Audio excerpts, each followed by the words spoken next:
Welcome to another episode of the Law and Order Lady. I'm the Law and Order Lady, and today we're going to be talking about Law and Order SVU Season 26, Episode 6. Well, you know how we do. How did it begin? What happened? Who did it? Why? And how did it end? Well, as we begin, we see that Ellie and her boyfriend Chris are video content creators, right? And they're going on a cross-country trip with each other doing content creation. And we know a little bit about that, right? Okay, yeah, we do. So what happened? Well, we see them filming their cross-country trip. And during their cross-country trip, they're going here, they're going there, they're kissing, they're hugging, they're showing the most beautiful landscapes. And then they're showing the most beautiful relationship. But is it really? Suspicious. So anyway, what happened? We see Ellie. Well, we see this girl in the woods and she's jamming to some music, right? And she's walking and she's going on. And then she stops the music for some reason. I don't know. And then she sees Ellie on the ground, face down in a towel. And there's a bloody rock right next to her. And then she sees Chris, and he's got a giant knife in his chest. So I'm thinking, oh my gosh, what happened? Because you see their truck, you see their camping equipment, you see them in peril, right? So I'm thinking Ellie's dead for sure, right? But no, she's not. And I'm so glad about that. Because what happens is that Agent Clay, who Olivia affectionately calls Clark Kent, appears at her job. And he asked her to take on this case because Ellie has obviously been sexually assaulted. So that falls under SVU. Well, she's like, look, I got a pile of stuff on my desk up to here. I can't be taking on your cases. And he's like, look, take a look at the picture. So she looks at the picture. She sees Ellie and she says, okay, I'm in. I'll take the case. She has such a good heart, you guys. I mean, she really, really does. I love Liv. She really has a special heart. And so she takes the case, even though her caseload is huge. Well, anyway, after she takes the case, they go down there. And when I say there, it's out of her jurisdiction. So Liv and Agent Clay go to the hospital to see Ellie and see she's clearly not doing well. I mean, she's on life support. And they really want to take her off life support. So then they go see Chris, who is actually in the same hospital. He's got injuries because the blade missed his heart by that much. Oh my goodness. He would have been out of here. But did he do it on purpose? I mean, that's my questions, right? So he explains when they ask him what happened, that he heard a noise. He grabbed his knife. He went outside to see where Ellie was, and there was a guy standing over Ellie. And then he went to defend Ellie and got stabbed in the chest with his own pocket knife. That's a big knife for a pocket knife, but okay. So he says he wasn't really a fighter because they're like, well, how did he get a hold of your knife and stab you with your knife? And he's like, well, I'm not a fighter. That explains a lot. So anyway, he said that Ellie needed a shower because they had just had sex. Okay. So he explains that the guy was older, he had long hair, they were in the Appalachian Mountains, and that it was probably a hiker. Wow, okay. So Liv explains to him to stay strong for Ellie because he really wants to see Ellie. And then Agent Clay checks out crimes in the other states to see if there are any other crimes that are similar to that particular crime. And I'm like, yeah, that's a good thing to do because if he out there, we need to not be out there, okay? So Detective Bruno and Detective Silva, they meet with the chief of whatever county he's from. And then Detective Silva goes to the scene and takes a look at it. I love how she's got that good eye. You know what I'm saying? She's always looking for stuff. So she says, she signals in on the rock. And she says, well, why toss the rock? Because the rock has been moved a long way away from where the actual campground is, right? Not that far off the campground, but away from the where Ellie was and away from where the car was, where they were sleeping, I guess. So she asked Bruno, well, why would it be there? And he's like, I don't know, you know, this, and the other. And she's like, are you always such a contrarian when it comes to crime scenes with Finn? And he's like, no. And basically she looks at him like, then shut up, don't be that way with me. Because she goes to the tree that's nearest the crime scene, and she sees like these dibs in the tree, right? And she's like, what's going on here? First I thought it was bullets. I thought it was, you know, bullet holes, but it wasn't. So then what happens is that Liv goes and she talks to the mom with Agent Clay, and the mom of Ellie explains that they were lovers, they were soulmates, and that she trusted him explicitly, him as in Chris. So okay, well they want to take her off life support, and Ellie's mom is convinced that Ellie is still in there somewhere. She's like, well, she squeezed my hand, and you know, Liv is like, you know, I don't think she did, but she doesn't want to say that to give this woman no hope. So she agrees to take Ellie's hand too, and she tries for herself, and Ellie does not squeeze her hand. So I'm like, okay, well, maybe she's not there. You know, maybe she just needs some rest, right? For her body to rejuvenate itself, because sometimes the body has a way of doing that, right? So even though she's unable to squeeze her hand, they still proceed. So they want to do a rape kit. And because they want to do a rape kit, because she couldn't consent before, now she can, because her mom is there to consent for her. So the doctor that Liv talked to says that she's been without brain activity for 72 hours. And during that time, it's pretty much time to take her off life support. So I don't agree with that. If that was my daughter, I'd be doing everything to try to not take her off life support, right? Okay, so after that, what really got me thinking was, did Chris do this? Like, I mean, it just looks real convenient to me. I always go to the boyfriend first, because they're the people that are with you. They know something. I mean, he knows something more than what he's saying. So when they see the evidence, they're like, where's the knife? Detective Silva and Detective Bruno. So they say, okay, well, the knife's at Quantico because we couldn't get any prints, so we sent it over there just to see what's up. They're better at it, you know, and they're like, look, we need this knife, right? But they don't have it. So Finn and Velasco look into Detective Silva, and Detective Silva brings up that people have online and offline personalities. Like right now, I'm in my online personality, but my offline personality kind of matches my online personality, because the same bubbliness that I have with you guys, I have in life, right? The same things that are funny to me here are funny to me outside of life. And the same things that are serious to me here are serious to me in real life. But in this particular case, she's trying to see if there's a difference between the online personality and the persona and the offline persona, right?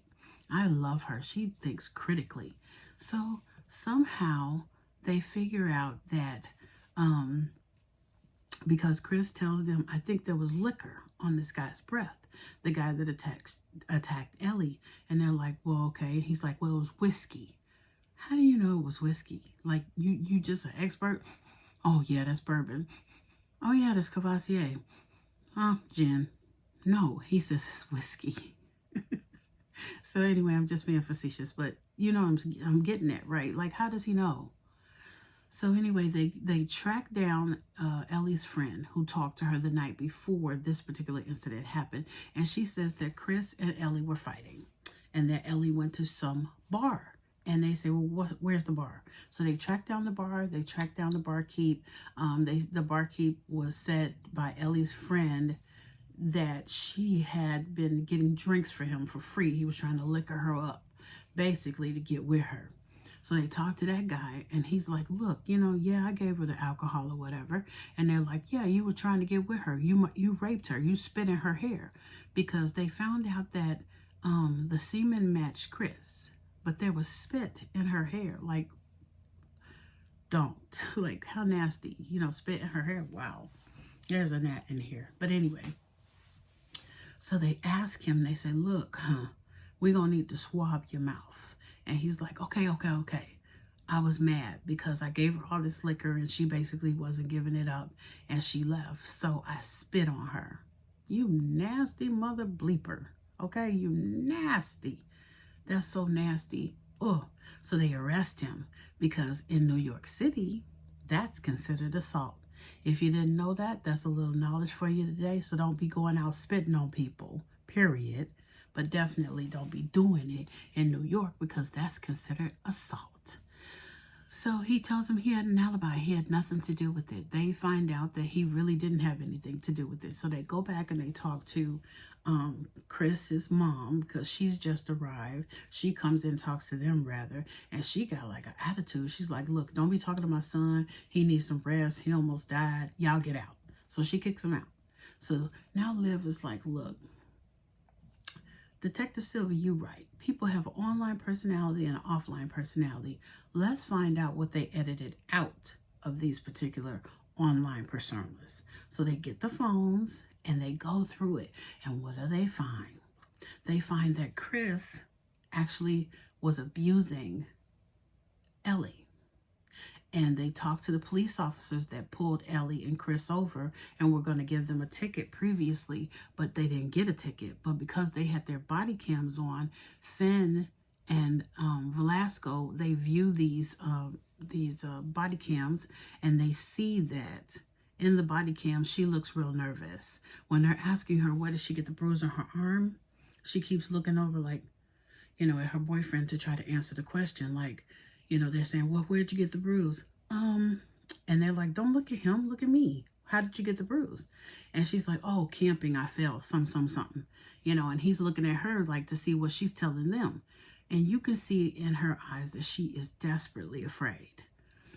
And I feel bad. I've seen that look too on abused women. So Liv said, I've seen that look. It looks like she's been abused. And sure enough, when they go digging through the footage, they find out that Mr. Innocent Chris ain't so innocent. He's been hitting on her. Not just that, but he's been hitting on her for some while. So we try to find out, okay, that's what happened. But why? Why did he do that? They confront Chris and they ask him, have you been abusing her? And he's like, no. So I'm wondering, how they're going to get this out of him. So once they talk to this guy in the bar and they clear him, I'm pretty much thinking at this time that this is Chris. So what they do is they confront him. And he denies it, of course, vehemently. And his mother says, you can't talk to him anymore without a lawyer.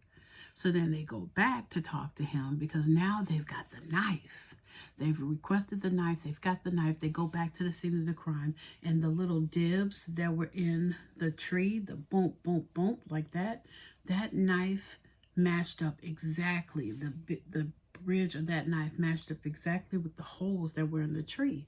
So that made me think too, was he trying to kill himself? Yes, he was. That matched it up. So lining up Detective Bruno by Detective Silver, she can identify that the knife was put into the tree and that Chris just ran up on the knife, stabbed himself in his chest and his stomach. Okay. Wow. But did he intend to live? I don't think so. I don't think he did. So anyway, they go to arrest Chris because now they've got some evidence against him. His mom is taking him out of the hospital. They get to her house and she's hiding him. And they're like, look, where is he? So they find him in the trunk of the truck, right? In the bed of the truck, I should say. And then they arrest her for aiding and abetting, a fugitive, basically. So she's like not telling him anything. She's saying, I want to, he needs a lawyer. They say, well, do you need a lawyer when they bring her in? And she's like, no, I'm being a mom. I'm protecting my child. I'm doing what I can. I might not have been the best mom before, but I'm here for him now, right? So she says nothing. So then Liv gets an opportunity to interview Chris with his lawyer present.